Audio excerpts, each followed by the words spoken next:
Donc dans cette vidéo, je vais vous montrer comment containeriser une application existante en utilisant la technologie Docker et en déployant ce container Docker sur le cloud d'innovation IBM Bluemix.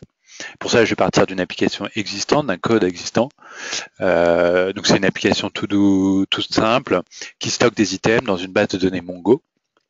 Alors aujourd'hui, j'ai déjà déployé cette application sur Cloud Foundry, sur le Platform as a Service Cloud Foundry, en utilisant Bluemix, qui est le plus large déploiement en fait Cloud Foundry au monde. Et j'ai utilisé pour ça la command line. Donc j'ai fait un CF push de mon code et j'ai bindé mon application à un service du catalogue Bluemix, un service Mongo. Donc en fait, j'ai rien développé en termes de base de données Mongo, j'ai pas créé de container Mongo ou quoi que ce soit, j'ai utilisé un service existant. Comme j'ai pas de compétences particulières en base de données, j'ai choisi un service complètement managé par IBM pour assurer un certain niveau de disponibilité et de scalabilité. Et donc en fait, cette application, elle est aujourd'hui accessible à cette URL todo app manu sur bluemix.net. Alors ensuite, ce qu'on va faire durant cette démo, en fait, c'est de dockeriser cette partie applicative. Donc on va créer une image Docker et on va faire déployer le container sur Bluemix. Et tout ça, on va le faire à partir de la command line Cloud Foundry. Il y a un plugin qui existe, CFIC, qui permet, IC pour IBM Container, qui permet de gérer les containers déployés sur Bluemix depuis la command line. Donc on va faire ça, on va containeriser, puis on va en fait binder notre container à notre service Mongo. Donc en fait, on va réutiliser exactement la même base de données Mongo, mais on va juste dockeriser notre application et binder à notre service Mongo. Enfin, à la fin de la vidéo, je vous montrerai très rapidement ce que vous pouvez faire aussi à partir des outils DevOps pour déployer vos containers. Donc, en gros, quand vous déployez des containers sur Bluemix, vous pouvez utiliser soit la command line, ce qu'on va faire pour notre démo, soit vous pouvez utiliser aussi la web interface qui est très bien faite avec juste quelques clics, vous pouvez déployer un container ou un groupe de containers.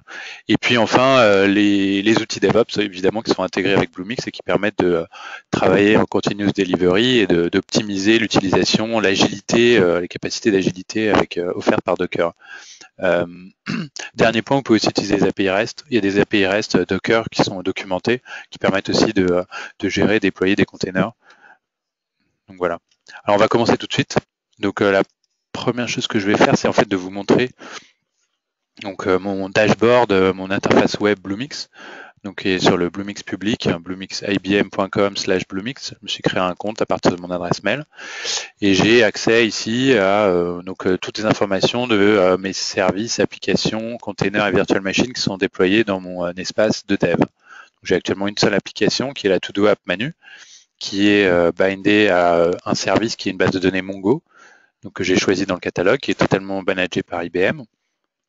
Et puis j'ai déjà un container que j'ai déployé à partir d'outils DevOps, et donc je vous montrerai à la fin de la vidéo. Et puis j'ai aussi des virtual machines, mais ça ne nous intéresse pas dans le cadre de cette démo. Je vais sélectionner l'application, donc là j'ai plus d'informations, j'ai accès au log, etc. Et donc c'est ici l'application qui est aujourd'hui déployée comme un pass et qu'on va essayer de déployer dans un container Docker. Donc ici j'ai ma to-do list, je peux rajouter des informations Toto, voilà, dans ma to-do list. Et donc toutes ces informations sont stockées dans ma base Mongo. J'ai ici le dashboard de mon service Mongo. Et donc je peux accéder en fait aux collections. Donc j'ai une collection to-do où j'ai 7 documents et donc je retrouve les documents Toto que je viens de rentrer. Alors ce qu'on va faire, c'est que maintenant on va dockeriser cette partie applicative tout en accédant, et ce Docker va accéder à la même base de données. Alors pour ça, je vais aller sur ma command line. Alors en fait, j'ai déjà installé Docker Engine sur ma machine en local. Et donc là, j'ai ici mon Docker Client qui me permet de faire des commandes Docker. Donc je peux faire un Docker Search Mongo, par exemple, qui me permet de chercher dans le GitHub public les images Docker qui sont disponibles et que je peux télécharger et utiliser. Donc voilà. C'était juste pour vous montrer, je peux donc lancer des commandes Docker. Alors l'autre chose que je dois faire, c'est me loguer en fait sur mon espace Bluemix. Donc je me suis déjà logué, j'ai déjà fait un CF login, donc je suis déjà logué. Donc si je fais un CF apps, je vais pouvoir lister les différentes applications qui sont dans mon espace de dev. Et donc comme on l'a vu tout à l'heure, j'ai une seule application To Do App Manu, qui est l'application que je souhaite containeriser. Alors je vais aussi me loguer sur le plugin CFIC pour IBM Container. Donc je vais aussi me loguer, donc je vais faire un CF IC login. En fait, ça va faire un refresh de mon certificat parce que j'ai été logué juste avant. Et donc voilà, donc ça me permet d'être logué et de gérer tous mes containers depuis la command line. Donc maintenant, en fait, si je fais un Docker image, je vais pouvoir lister toutes les images qui sont stockées actuellement sur mon espace. Alors, sur ma machine en local, pardon. Et la première chose qu'on va faire, c'est qu'on va créer en fait l'image de notre application Node. Alors j'ai sur GitHub en fait j'ai le code de mon application. Donc si je vais dans repository, je vais dans mon application Node et ici j'ai le source code de mon application qui j'avais déployé sur Cloud Foundry à partir du manifest file. Et donc pour pouvoir créer une image Docker, en fait j'ai créé un Dockerfile qui liste les différentes steps à suivre pour pouvoir créer l'image.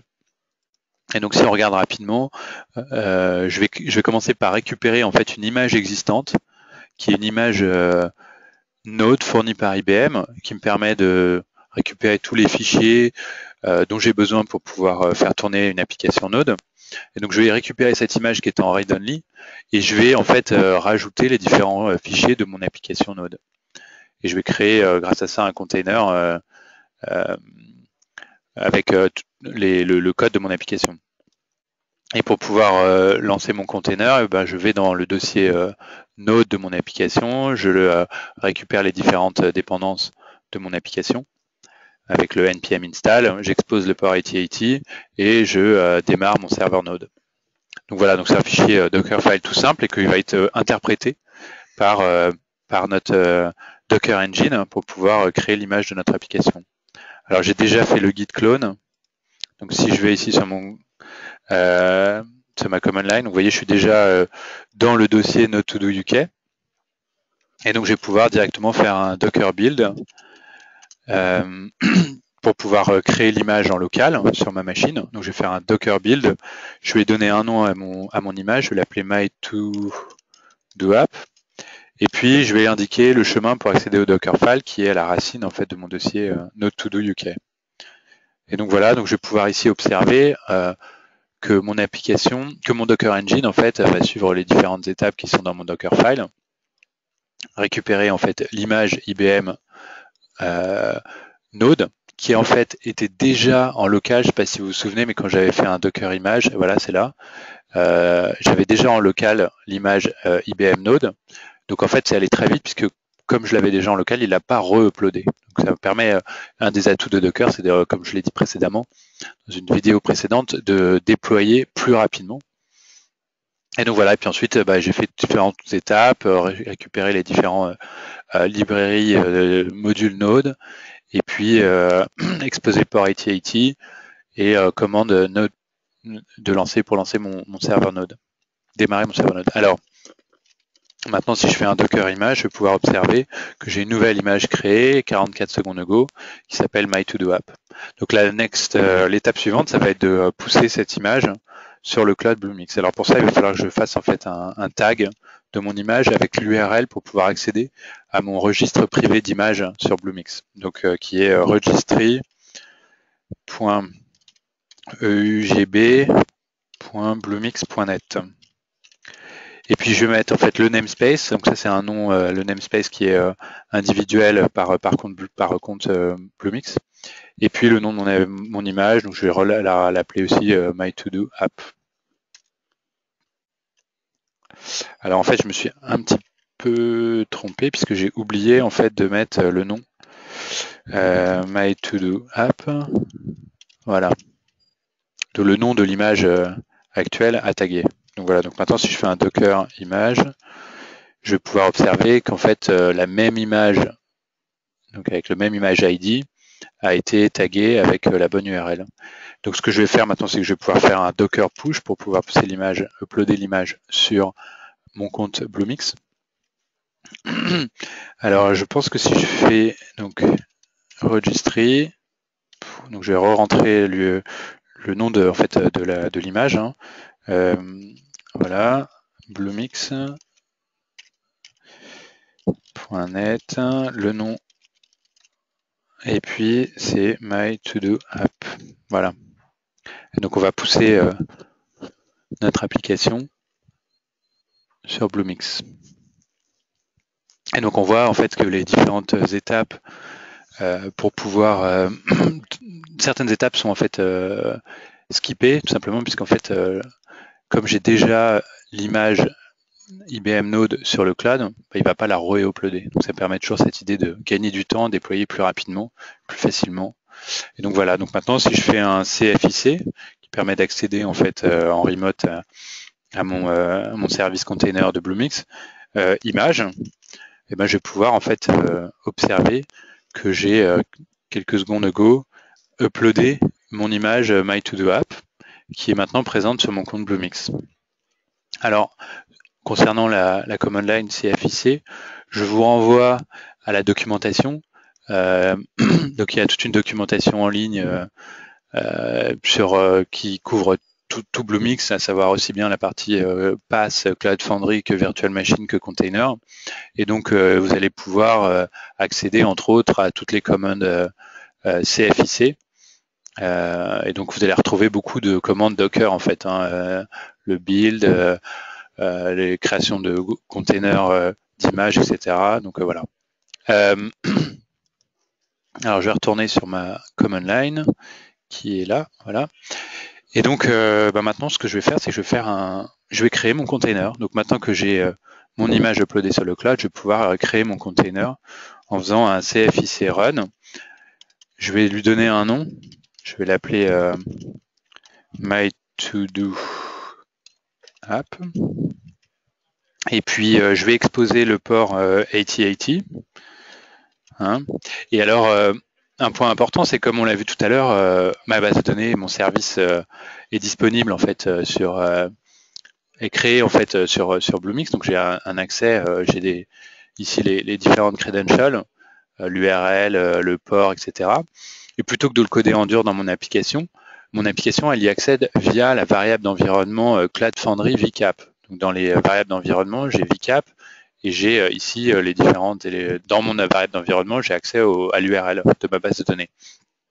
Et donc pour pouvoir accéder à cette variable d'environnement VCAP, je vais créer une variable au niveau de mon container qui se fait avec un -e. Et j'ai en fait une variable qui est prédéfinie qui s'appelle CCS bind app et qui va me permettre de spécifier le nom de l'application qui va servir de passerelle entre mon container Docker et mon service Mongo. Donc en fait, mon application To-Do App Manu va me servir comme une application Cloud Foundry, comme une passerelle pour pouvoir accéder, et uniquement pour pouvoir accéder aux credentials de mon service. Donc, ce qui veut dire qu'en fait, tout le trafic ne passe pas par cette application To-Do App, c'est uniquement pour accéder aux credentials. Et enfin, pour pouvoir terminer, je vais spécifier l'image à utiliser, donc c'est l'image My2Do-App. Et donc, pour aller plus vite, je vais utiliser les 3 premiers caractères de mon image ID. Voilà. Et donc là, en fait, j'ai Bluemix qui est en train de me stager mon container. Alors j'ai créé un single container, j'aurais pu créer un groupe de containers en faisant un CFIC groupe. Mais là, je suis parti sur un single container. Et donc, il me renvoie mon nouveau container ID de mon container créé. Alors, je vais pouvoir observer le statut. Si je fais un CFIC PS-A, je vais pouvoir observer les listes des containers qui sont actuellement sur ma plateforme, sur mon compte. Et donc, j'observe le container que j'avais déjà créé il y a quelques jours à partir des outils DevOps, qui est un statut running. Et donc, j'ai mon container Docker que je viens de créer il y a quelques secondes qui est en cours de building. Alors, en attendant, ce que je vais peut-être faire, c'est je vais pouvoir vous montrer rapidement, si je vais sur le dashboard, donc dans le catalogue, je peux en fait créer, alors je peux aussi le faire ici depuis le dashboard, hein, mais je peux créer des containers à partir de l'interface web. Donc vous voyez l'image Docker que j'ai créée, que j'ai uploadée, je la retrouve ici dans mon catalogue comme une image faisant partie de mon registre privé. Et en fait, je vais pouvoir la sélectionner et créer soit un single container, soit un groupe de containers. Et je vais pouvoir ici définir le nombre d'instances, le type d'instance que je souhaite associer pour ce container, et puis indiquer le nom du host, lier ça à une adresse IP, et puis je retrouve ma fonctionnalité. Je peux aussi ajouter un volume, définir des variables d'environnement, binder un service directement, donc en sélectionnant le service que je veux binder. Et j'ai aussi accès ici on voit la fonctionnalité de vulnerability assessment, qui est ici. J'ai par exemple un problème de sécurité, et donc je vais pouvoir voir le report sur mon application Node et éventuellement modifier mon application pour pouvoir corriger ces défauts de sécurité. Donc voilà. Mais bon, moi je vais continuer, alors vous montrer avec la partie command line. Donc si maintenant je vérifie le statut, donc voilà, mon application est up and running, et donc je vais pouvoir y accéder. Donc automatiquement, j'ai une adresse IP publique qui a été bindée à mon application. Alors il peut arriver en fait que la binding ne se fasse pas, puisqu'en fait il n'y a pas d'adresse IP disponible publique pour votre compte. Donc éventuellement, vous pouvez avoir besoin d'utiliser CFIC IP list, qui permet de lister l'ensemble des adresses IP. Par exemple, sur mon compte, moi j'ai que droit à 2 adresses, donc si je voulais créer un nouveau container, il faudrait que je fasse un release d'une adresse IP publique en faisant un CFIC IP release, CFIC IP bind pour binder une adresse IP et faire un request aussi d'une nouvelle adresse. Et donc voilà, donc je vais pouvoir en fait faire un copier-coller de l'adresse IP, faire un copier et aller sur mon browser, entrer l'adresse avec le port, et donc je vais accéder ici à mon container avec en fait un accès qui accède directement à la base de données que j'avais déjà créée. Donc j'aurai accès en fait à tous les éléments qui sont stockés dans ma base de données Mongo. Et donc je pourrais rajouter Docker is great. Voilà. Et donc si je vais retourner, ça va rappeler sur l'interface de mon application Cloud Foundry, que je fais un refresh, ben, je vais voir en fait comme ça accéder à la même base de données. Faire le mise à jour en fait de la liste des items to do. Donc voilà, donc je vous ai montré très rapidement comment en fait containeriser une application Node à partir de la command line et de le déployer en fait sur le cloud Bluemix. Vous voyez, c'est assez simple, assez intuitif. Et donc voilà, alors je vais finir en fait par rapidement vous présenter les outils DevOps. Donc vous avez accès sur hub.jazz.net aux différents outils DevOps IBM qui sont intégrés sur vos projets. Vous pouvez créer des nouveaux projets. Vous pouvez créer vos projets aussi directement depuis le dashboard Bluemix, depuis le dashboard de votre application. Et donc j'ai ici en fait un projet que j'ai déjà créé qui s'appelle To Do App Container, où j'ai en fait lié le projet à mon GitHub.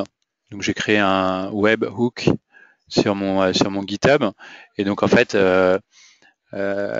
pardon, si je retourne ici, dès que je fais un commit sur le code de mon GitHub, automatiquement j'ai créé un pipeline qui me permet de créer un déploiement automatique en recréant une image de mon application. Donc je vais pouvoir, ici j'ai fait qu'un seul build, mais je vais pouvoir à chaque modification de mon code automatiquement créer une nouvelle image et la redéployer sur mon espace Bluemix. Et donc j'ai écrit ici 2 stages. Je pourrais créer autant de stages que je veux en fonction du nombre d'environnements sur lesquels j'ai besoin de déployer. Et donc ici, si je vous montre rapidement la configuration sur le déploiement par exemple, bon, je réutilise le script fourni par Bluemix par défaut, et puis j'ai défini, comme on a fait sur notre command line, la variable d'environnement pour pouvoir binder mon service Mongo. Les ports, j'ai spécifié les ports, l'ouverture des ports pour pouvoir accéder à mon application. Donc voilà, donc c'est très très simple. et ça permet de bénéficier de façon optimale de l'agilité qui est offerte par les déploiements containers.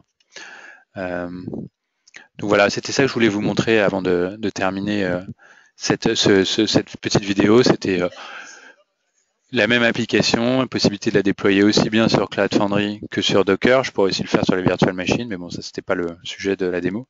Et puis sur les containers, je peux déployer à partir de la command line. Je peux le faire aussi depuis l'interface web et depuis les outils DevOps. Donc voilà, j'espère que cette vidéo a été utile. Merci beaucoup.